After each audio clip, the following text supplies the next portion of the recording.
So this summer I was walking in Half Moon Bay on the rocks next to the ocean with my nephew, Ezra, and we were marveling at all the incredible everything we were seeing in front of us in the water, on the rocks, and the plants around, and we found this incredible shape of a thing, and we didn't know what it was. What was this shape of a thing? A plant, maybe?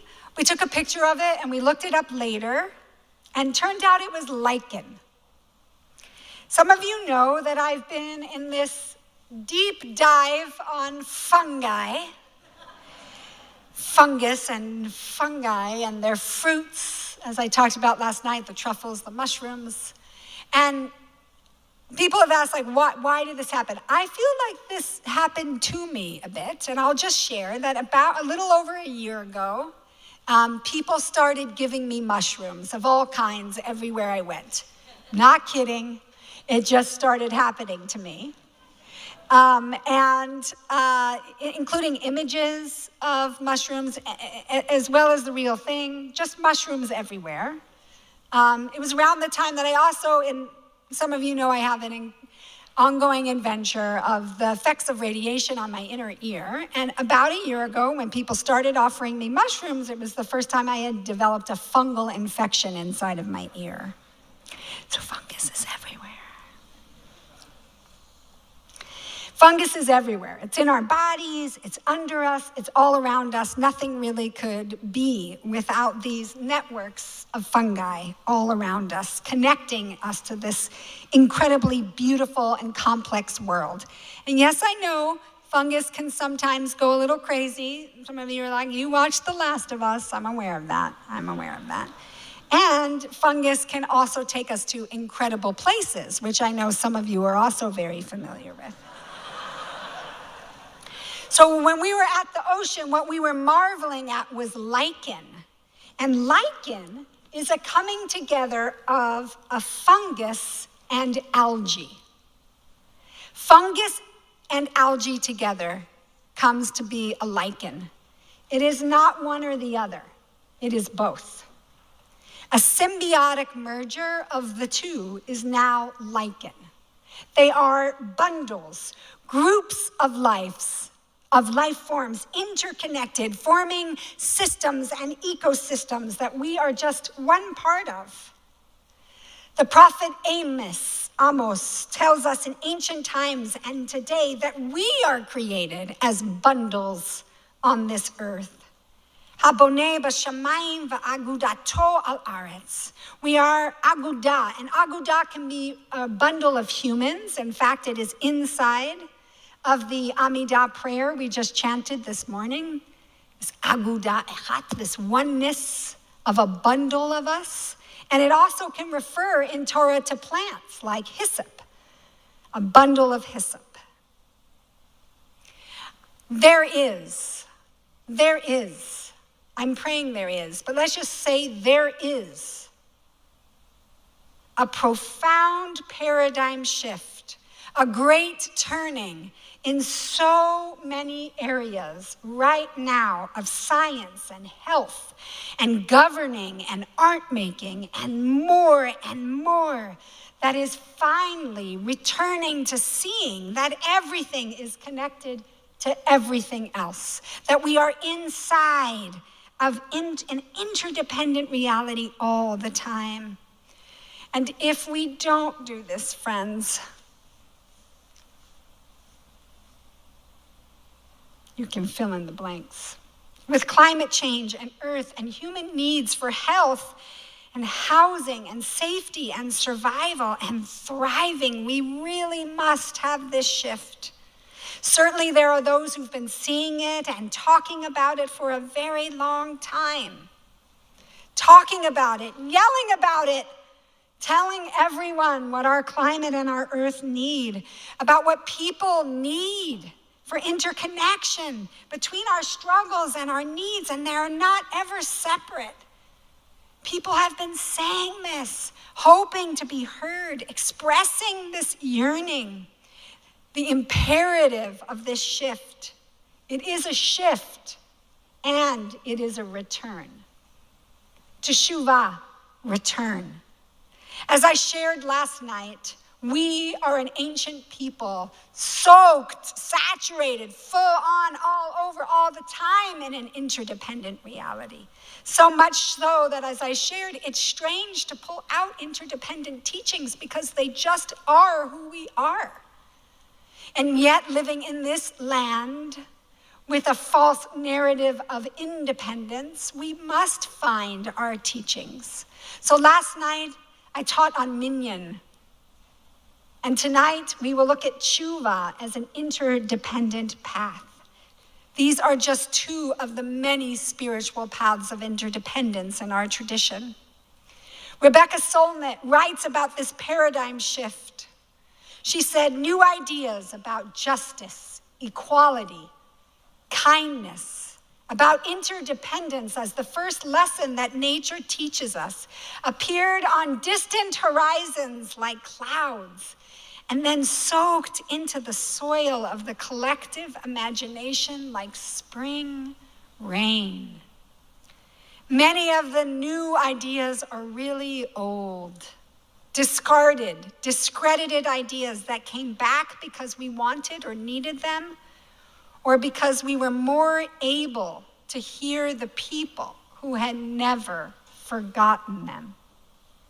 More able to hear the people who had never forgotten them. Teshuvah, return. Return is what Teshuvah means. Return to the enduring, always reality of our interconnection. Return to the ways of ancient traditions. Teshuvah is to return, but not just to return. It's to return in order to repair. Return in order to repair. And we do all of this together. Teshuvah is a calling to return and also the pathway of how to do it. And it is always an interdependent journey.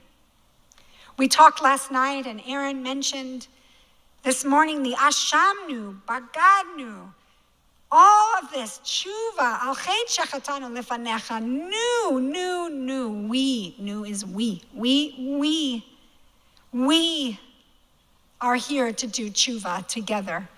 In the we is where our harm lives, and in the we is where our repair lives. Inside of Teshuvah, there is this ancient knowing that the rabbis give. One, we can always do Teshuvah, always. In fact, I was thinking, there's no council or committee that gets together like a couple months before Yom Kippur and says like, do we need it this year? I mean, do we need it? No. Friends, this is an ancient practice that we are going to do next year, and the year after that, and the year after that. We always can do Teshuvah, and we always need to. Okay? And repair is always possible. Teshuvah is always possible, and we do it together. Even after death, our tradition tells us, we can talk to the dead to do Teshuvah. Even generations after harm has been caused, we can and we must do Teshuvah. In our laws on Teshuvah, they're so interdependent and interrelational, they have to separate by what the relationship is. So if it's a relationship between yourself and God that you need to do Teshuvah for, here's how to do it. If it's between yourself and another human being, here's how we do it. If it's between a community, explicitly we're told that communities can do Teshuvah. In fact, the Rambam teaches us that even though Teshuvah and calling out to God are desirable at all times of the year, just to be clear, I think it's a misguided idea that we're going to do Teshuvah once a year. You know, there's harm, you do it all year. In fact, it's in our daily prayers, a prayer for Teshuvah every day, in our weekday prayers. And the text tells us, do it all year, but this is like a really good time to do it, an auspicious time. But it says that's when it's between human beings that this is one-to-one, right? One-to-one relationships. And then it goes on to say, but when it's a community that needs to do teshuvah, whenever they do teshuvah and cry out wholeheartedly, they are answered immediately. Whole community teshuvah together, all together. We think so much about the individual teshuvah, and that's so important for us to do. We have spent so much of the focus of these last weeks together talking about how to do individual repair. And there is collective and communal teshuvah, repair and healing, that we need to, as a community, be involved with, which we are, and we need to continue to do even more. So how do we do it? We see what's happening, and we stop doing it. I love that first rule. Okay. Recognize it, stop doing it, say out loud, verbally say out loud what has happened, reflect on what's happened, and then commit to not doing it again. And if there is repair that can happen, literal actions that can be taken, do those actions. Do those actions of repair. So this summer, I had the honor of officiating at the wedding of Danielle and Ben. And at the end of the wedding, I do sometimes what I often need to do, which is wander around the grounds and find the bathroom. And I was doing that, and I saw somebody also looking, and she came up to me, "Are you looking for the bathroom?" "Yes, I am." So we walked together to the bathroom, and we were chit-chatting, and she's a longtime friend, growing up friend of Ben's. And then she turned to me and said something that you know will make a rabbi's day. "Rabbi, I want to tell you that I've been deeply engaged in teshuvah for the past several years." And I said, "Please, can you tell me a little more?" And she said, "Yes, I learned about my family's history more deeply. Her family was fleeing incredible violence in a pogrom in the Pale of Settlement that left her great-great-grandfather with lifelong effects from the horrible beating to his head, and he was lucky to be alive. They fled, like many of our families, to the United States, looking to survive in this land. Her great-great-grandfather and her great-great-uncle heard that it was good, and they were being encouraged to go to South Dakota. And they received a land grant from the federal government of 160 acres of land. It was the Homestead Act. Land that was taken from the Lakota people. But she didn't know that because her family stories had never talked about the reality of what this land grant meant and the interconnected stories of her family and the realities of the Lakota. She's been writing a book about this, and she asked Rebecca, is her name, Rebecca Claren, if she could send me a copy. And I read it. Rebecca is a journalist focused on the American West, focused in her words on expanding our fixed ideas about the region to highlight inequities and tell the stories of people and places often overlooked. More and more in her reporting, she became aware that her family stories had gaping elements that had been overlooked. When working on a different story, she met Abby Abenanti, Chief Justice of the Yurok Tribal Court and former judge for the California State Superior Court. Rebecca shared with the judge about her family history, and the judge gave this response to Rebecca as Rebecca shares in her words.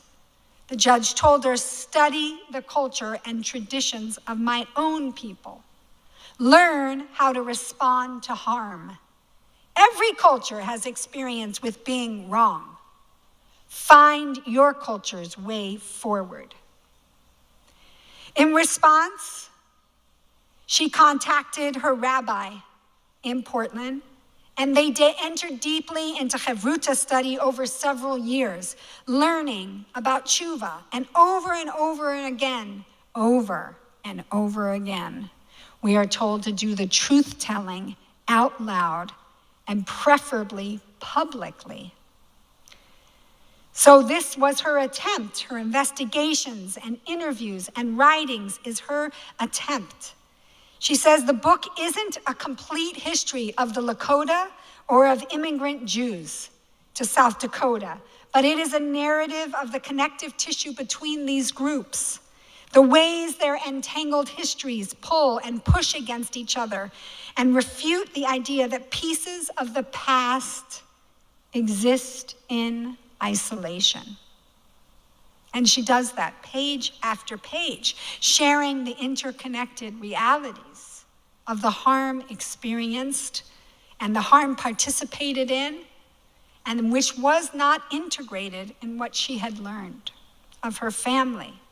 Rebecca will join us at the end of October to share her story of Teshuvah with us. We can always repair, the rabbis tell us. Teshuvah is always possible, and we do it together. Our ecosystems, our agudah, our bundles, and those bundles connect to other bundles. Friends, we don't have to look far away. We are right here on this land in Los Angeles of the Tongva people, as Ian shared with us this morning. The U.S. government signed and broke treaties here for 1.5 million acres of land. Right here where we live. And there is now the Tongva Indigenous Peoples Land Conservancy receiving the first land back from a Jewish guest, the place of the bears, where the Tongva people are living and the land is being returned to native plants for ceremony and community. And all of us are here. We are guests on this land. We can make a kui nawa'a, an offering as a guest on this land. There is a brit, a covenant we can each individually be part of, and as a community, it is something that Nefesh has done and will continue to do, to make this guest offering. As Rabbi Heschel taught us, in a free society, not all are guilty, but all are responsible. Not all are guilty, but all are responsible. I can already kind of feel it in the room, an edge of overwhelm. Oh my, there is so much. There is so much to do Teshuvah for in our lives, generationally, in our cities, for our earth. It can feel so overwhelming. Yom Kippur, in a way, is a day to feel overwhelmed. So go for it and let it flow right now if you're holding back the overwhelm. But here's the piece that's so important. We do not do this alone. We do this together. The overwhelm comes with this question: what can I do? The overwhelm shifts with this question: what can we do? It is a different question. And when I am in this place of overwhelm, here's a practice that I can offer you. I close my eyes and I think of all the people right now, right this very moment, all over this world, who are healing and loving and repairing and fixing harm in themselves, in their relationships, and in their cities and communities. Part of what I wanted to do is to just show some of the folks in this prophetic reading we had, because sometimes we feel so isolated, and we are never alone. We're never alone in the harm that's around us, and we are never alone in the harm that we are repairing together. And in fact, Teshuvah, deep inside of it, lives tikva, hope. Yom Kippur is a day of incredible hope. A day of hope that Teshuvah is always possible, and that we're always doing it together. Rebecca Solnit and Thelma Lutunatabua put out a book this year called It's Not Too Late. Just want to say that I have that book just to have the title up, like in a prominent place in my house, just to look at it each day. It's not too late. And it's pieces by people on the front line of climate change. These are not people who do not know what's going on. These are people on the front line activists. And here's the title of some of their pieces. Difficult is not impossible. Nothing is inevitable. We are not doomed. From destruction to abundance, shared solutions are our greatest hope and strength, bigger than the easiest answer, full narratives of love and hope. These are the titles of the pieces. These are the folks on the front line, and in fact, their call to us is to not be paralyzed with the sense that Teshuvah is not possible. Because Teshuvah is always possible, and we are doing it together. Lulu Natabua words tell us, of course it's difficult. There is a deep uphill confrontation with entrenched powers that have had the luxury of domination for far too long. And from inside of their stories, there is global Teshuvah. There is incredible hope. Rebecca Solnit shares hope like love means taking risks and being vulnerable to the effects of loss. It means recognizing the uncertainty of the future and making a commitment to try to participate in shaping it. It means facing difficulty and accepting uncertainty. To hope is to recognize that you can protect some of what you love, even while grieving what you cannot. And know that we must act without knowing the outcome of those actions. To hope is to accept despair as an emotion, but not as an analysis. To recognize what is unlikely is possible, just as what is likely is not inevitable. Teshuvah is always possible. Over and over in the book is that question I said earlier. They're on panels, they're doing all the work, and people always come up saying, please tell me what I can do. And they say, please change your question. What can we do? What can we do? There are so many things that we can do. There is an abundance of what we can do together to heal. In interfaith organizing, in all of our intra-community organizing, there is so much. There is not a lack for it. And if you're sitting here going like, I don't know what to do, let us help you. Please ask, where are ways that I can be involved in Teshuvah as a community? And we will help you, all of us, to do it. Where in your life can you return to an interdependent reality? In your family, in our relationships, in our work, where can you this year not just think about it, but create hope together in our interconnected actions of Teshuvah? There is a mystical Jewish belief in Gilgul. Gilgul is the transmigration of souls. We believe that? Yeah. Some of us do. Mystics do.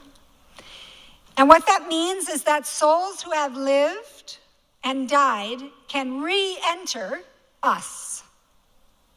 And they would be here to do some sort of repair that they needed to do from a former life.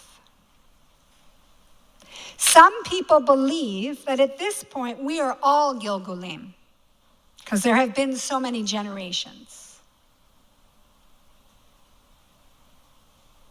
We are not individuals. We are generations. There is repair that's about you, and there is repair from generations that are inhabiting you. Oh, you might be thinking, that's why I keep trying to do that. Just let the Gilgul do it. Take the actions of repair that they are urging us to do. Lichens are both fungi and algae.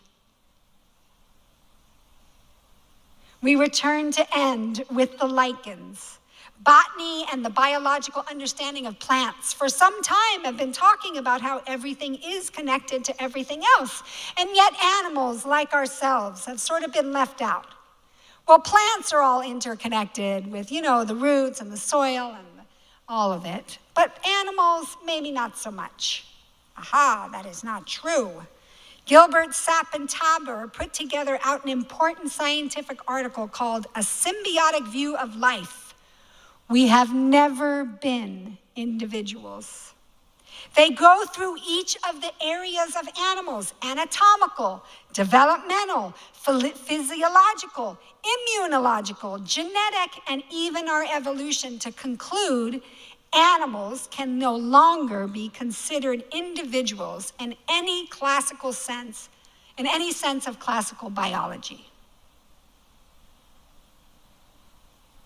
In any sense of classical biology. The authors end the piece by saying, for animals as well as plants, there have never been individuals. This new paradigm for biology asks new questions and seeks new relationships amongst the different living entities on Earth, and they end by saying, we are all lichens. May we experience the hope, the deep hope in the reality of our interconnectedness. May we be part of the repair and the healing that can come through each of us to all of us. May we be active in this change, in this great turning, in this returning to our ancient ways as a people and to the ways of all ancient peoples in this return. May it be so, Ken Yehi Ratzon, in the year ahead. Amen.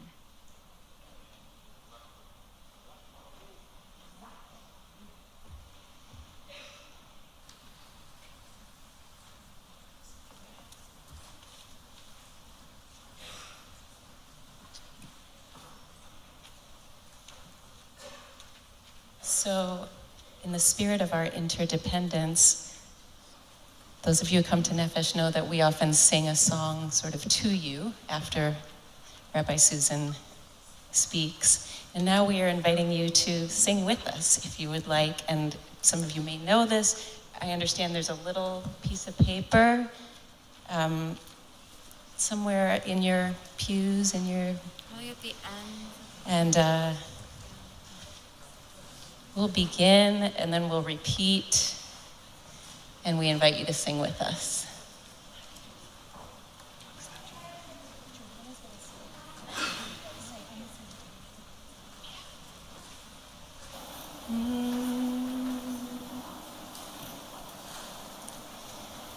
We shall be known by the company we keep, by the ones who circle around to tend these fires. We shall be known by the ones who sow and reap the seeds of change alive from deep within the earth. It is time now. It is time now that we thrive. It is time we lead ourselves into the well. It is time.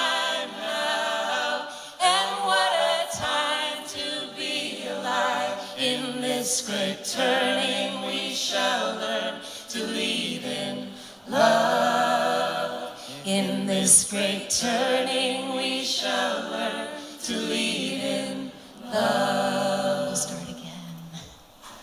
We shall be known by the company we keep, by the ones who circle around to tend these fires. We shall be known by the ones who sow and reap the seeds of change alive from deep within the earth. It is time now. It is time now that we thrive. It is time we lead ourselves into the well. It is time now, and what a time to be alive. In this great turning we shall learn to lead in love. In this great turning we shall learn to lead in. Let's repeat the chorus. It is time now. It is time now that we thrive. It is time we lead ourselves into the well. It is time now, and what a time to be alive.